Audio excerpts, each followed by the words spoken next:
Existe em você uma sensação, quase um sussurro constante de que o mundo se apresenta de uma forma diferente para a sua alma.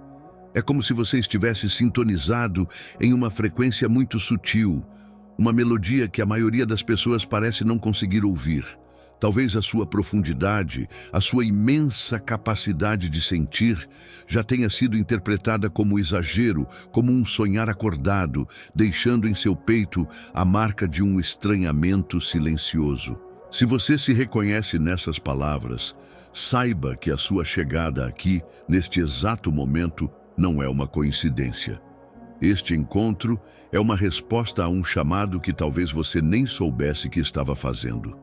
Essa percepção tão particular não é um defeito psicológico a ser consertado, nem uma falha em sua maneira de ser. Ela é, na verdade, o traço luminoso de uma consciência que opera de um modo raro, uma forma singular de interagir com o próprio tecido da realidade. O grande mestre Neville Goddard não se interessava por rótulos ou personalidades, mas sim por estados de consciência. Ele nos diria que a sua raridade não reside em sua psicologia, mas em sua habilidade intuitiva de sentir uma verdade profunda, a de que a imaginação não é uma fuga, mas a oficina sagrada onde a própria realidade é concebida. Você sente, instintivamente, que o mundo que os olhos físicos veem é apenas a sombra projetada por uma luz que nasce e brilha dentro de você. E essa sabedoria antiga hoje encontra eco na ciência. A neurociência, através de pesquisadores como Joe Dispenza, começa a desenhar o mapa desse fenômeno, mostrando como uma pessoa, ao sustentar um estado interno de elevação, independentemente do que acontece fora, gera um campo eletromagnético poderoso e coerente, um campo capaz de influenciar a matéria. A sua raridade, essa sua sensibilidade, pode ser uma predisposição natural para essa coerência divina entre o cérebro e o coração. Nos próximos minutos, a nossa intenção não é lhe dar um novo rótulo ou colocá-lo em uma caixa. É o contrário, é libertá-lo de uma.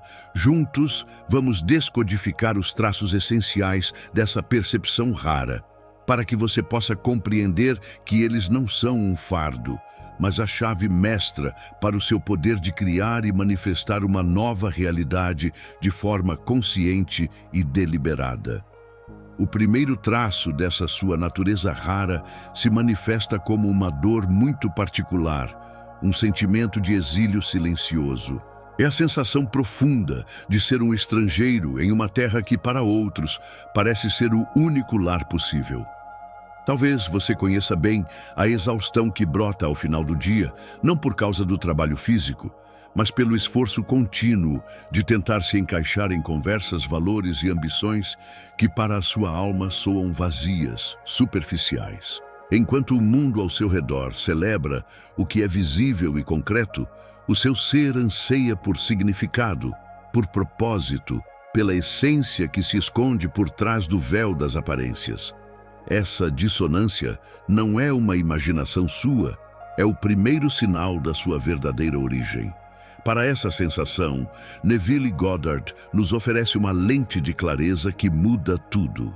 Ele nos ensina que, a todo momento, nós habitamos dois mundos simultaneamente. O primeiro é o mundo de César, o mundo dos fatos, das circunstâncias, dos 5 sentidos, daquilo que já aconteceu e que chamamos de realidade. O segundo é o mundo da imaginação, que não é fantasia, mas sim a dimensão da causa, a origem de tudo, o lugar onde a realidade está sendo sonhada e criada neste exato instante. A sua personalidade, em sua bendita raridade, opera primariamente a partir deste segundo mundo. Para você, a causa é mais real que o efeito. O sentimento é mais verdadeiro que o fato. E aqui reside uma verdade que pode parecer contraintuitiva, mas que é libertadora. A sua dificuldade de adaptação, esse sentimento de não pertencimento ao mundo de César, não é um fracasso social, é a sua maior e mais poderosa proteção espiritual. Tentar se adaptar completamente, tentando fazer com que sua alma vibre na frequência das circunstâncias, é o ato inconsciente de entregar o seu poder de nascença, o seu poder criador. É aceitar a sombra como se ela fosse a luz, o efeito como se ele fosse a causa. Quando essa verdade se assenta na alma, nossa percepção se transforma e podemos então começar a observar as más notícias, os fatos negativos, os diagnósticos e as contas a pagar não como uma sentença sobre o nosso futuro, mas como um simples boletim meteorológico do passado. Um eco atrasado de uma consciência coletiva antiga que não tem poder para definir o seu amanhã, a menos que você o permita. Pense nesta imagem, sinta esta metáfora. Você é como um grande arquiteto que decidiu viver dentro da maquete do prédio magnífico que está projetando. Enquanto você caminha pelos cômodos, sente a textura das paredes e admira a vista das janelas, as pessoas do lado de fora olham para o terreno e elas só conseguem ver o lote vazio, a terra batida, as circunstâncias atuais. Elas podem até achar que você enlouqueceu por descrever com tanta certeza e emoção algo que os olhos delas ainda não podem ver. A sua raridade, a sua força é exatamente esta. É a capacidade de habitar a estrutura final, de viver na realidade do seu desejo cumprido, muito antes que a primeira pedra seja fisicamente lançada no mundo de César.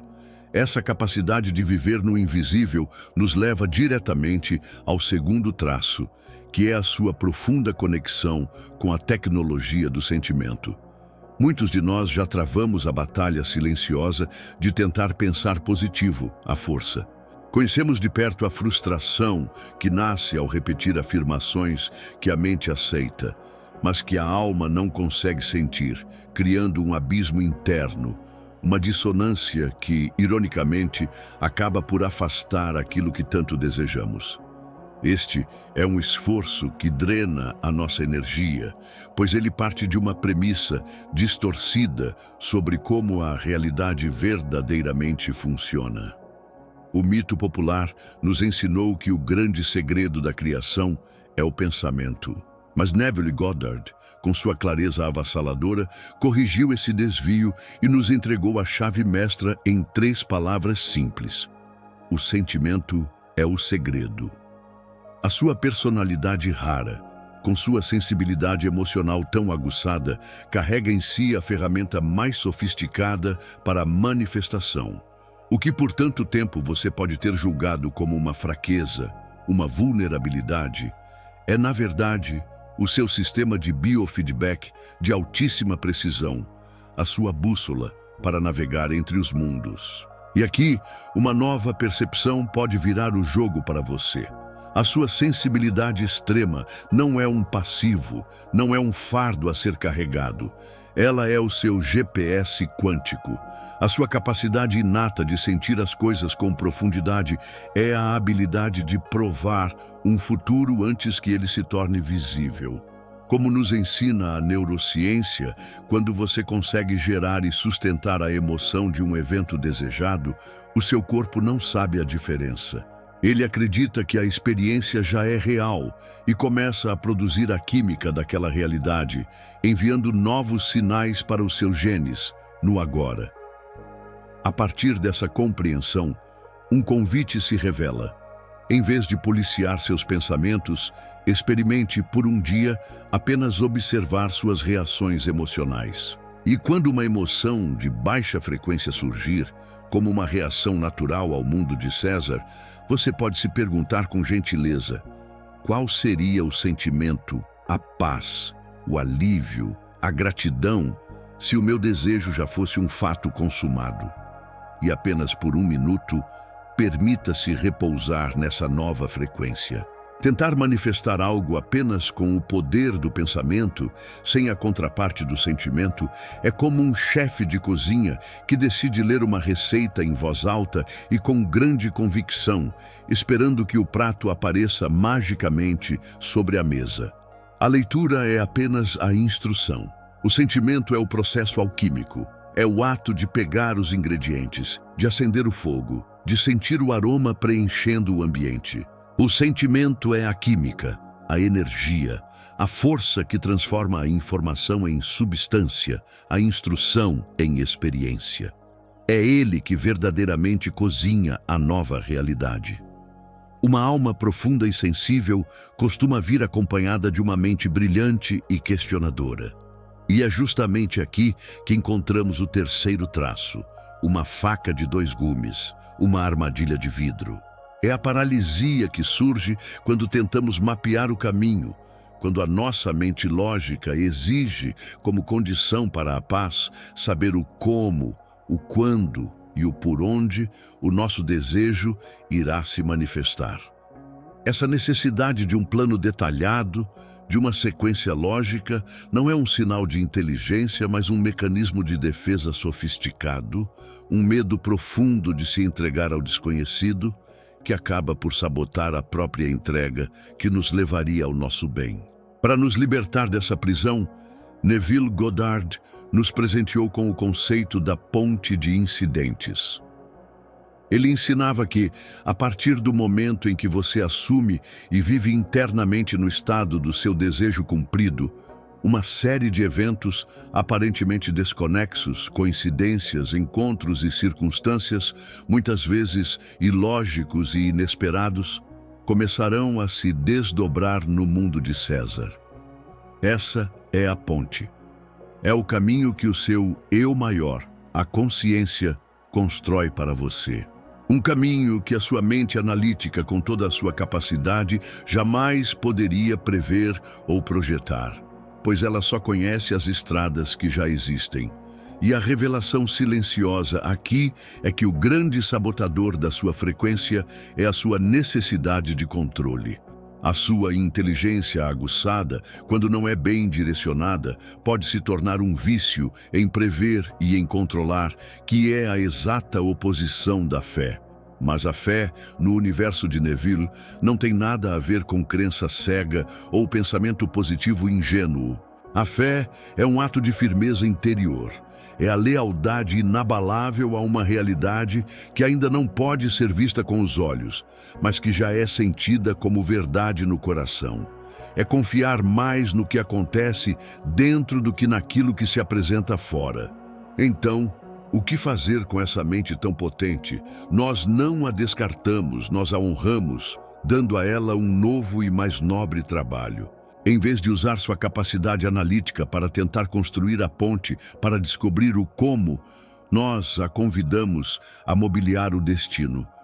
Use sua inteligência para enriquecer o seu estado final, para adicionar detalhes sensoriais, emocionais e específicos à cena do seu desejo já realizado.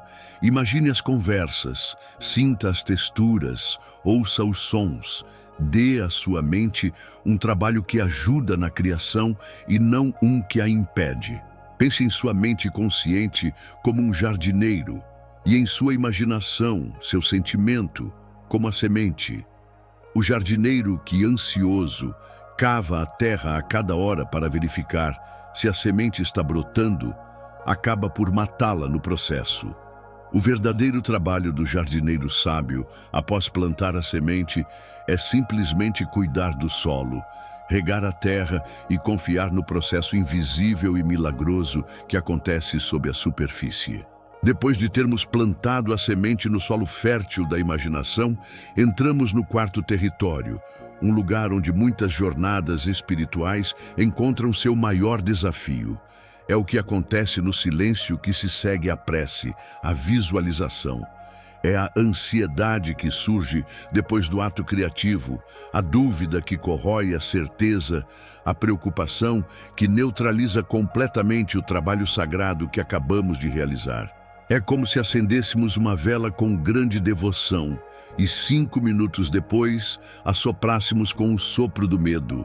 Esse ciclo de criar e depois anular é um dos pontos mais sutis e mais importantes do processo.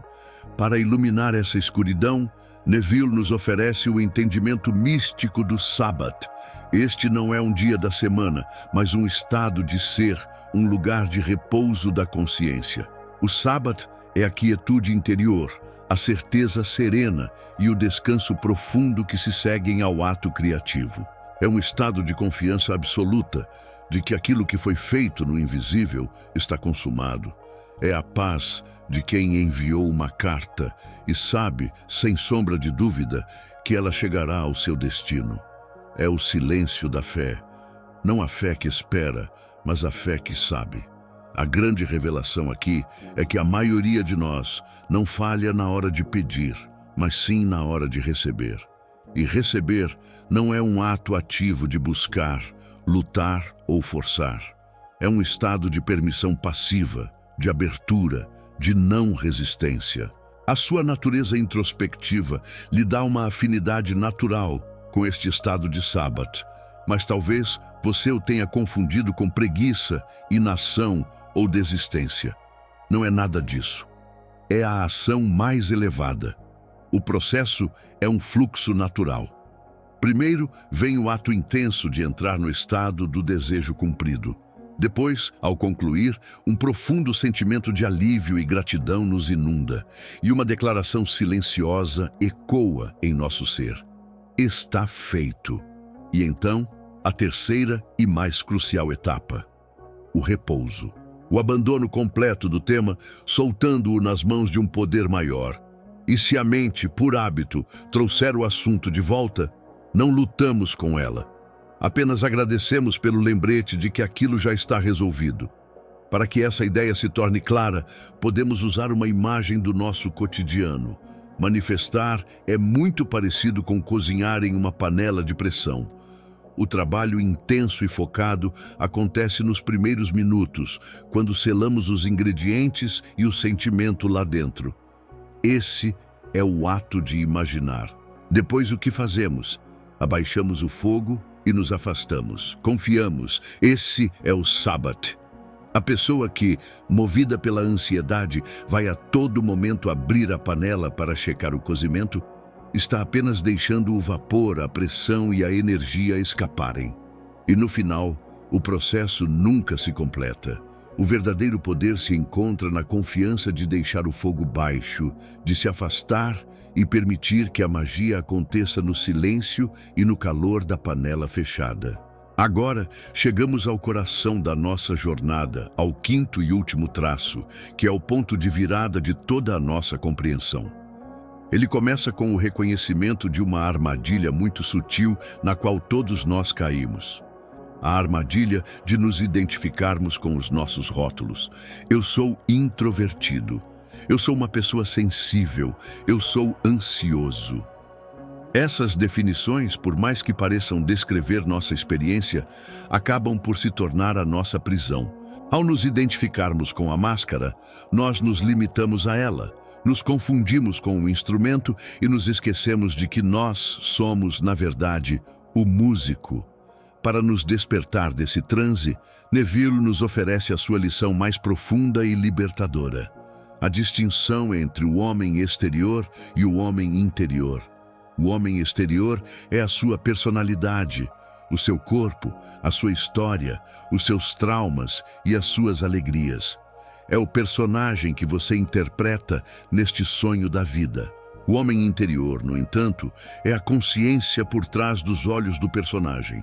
É a sua própria e maravilhosa consciência de ser, o poder silencioso que anima o corpo, a presença que observa os pensamentos.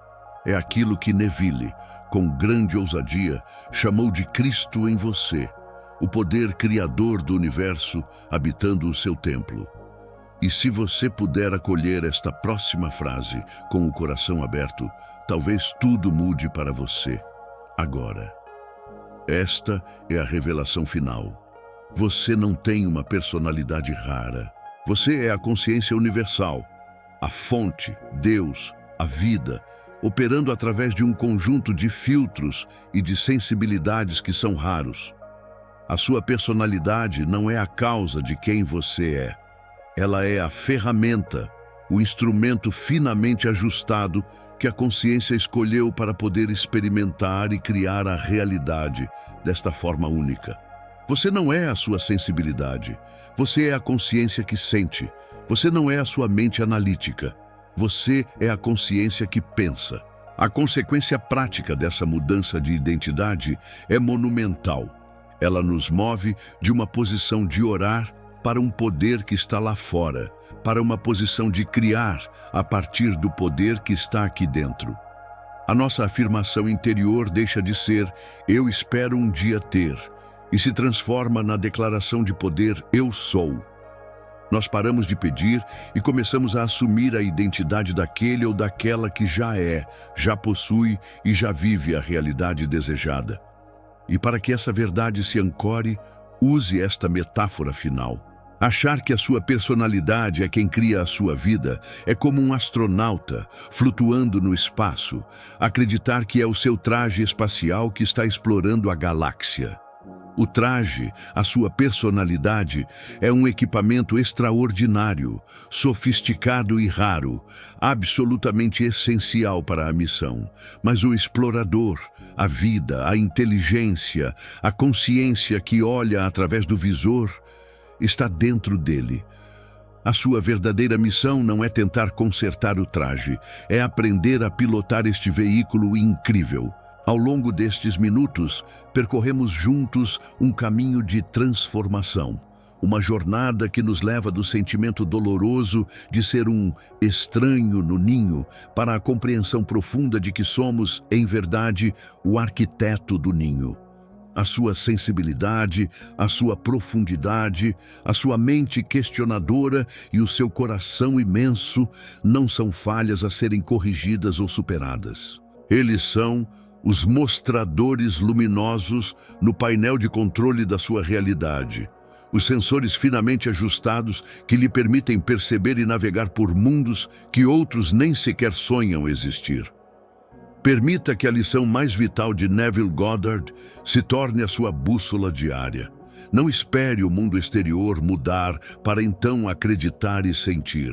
O poder flui na direção oposta. Sinta e acredite primeiro, para que então você possa ver a manifestação no espelho do mundo. Comece pelo fim. Caminhe, fale e respire a partir da premissa serena e confiante do seu desejo já ser um fato consumado em seu mundo interior. Essa coerência interna, essa lealdade a um estado invisível, é o que a sabedoria moderna de Gregg Braden descreve como a linguagem coerente do coração. Uma frequência que fala diretamente com a matriz divina, com o campo quântico que nos conecta a tudo. O seu coração não entende as palavras da dúvida, mas ele ressoa e responde à frequência do sentimento da realidade que você escolheu habitar.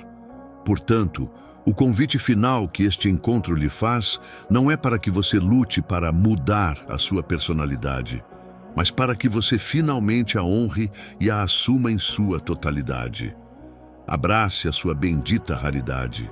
Ela não é quem você é em essência, mas ela é o instrumento magnífico, a lente única, o veículo sagrado através do qual a consciência escolheu se expressar e criar mundos através de você. E se toda a dor que você já sentiu por ser diferente for, na verdade, a bússola que esteve o tempo todo apontando para a vida extraordinária que a sua alma veio aqui para criar, gratidão pela sua presença. Inscreva-se no canal, curta o vídeo, deixe um comentário. Nos vemos amanhã. Até breve.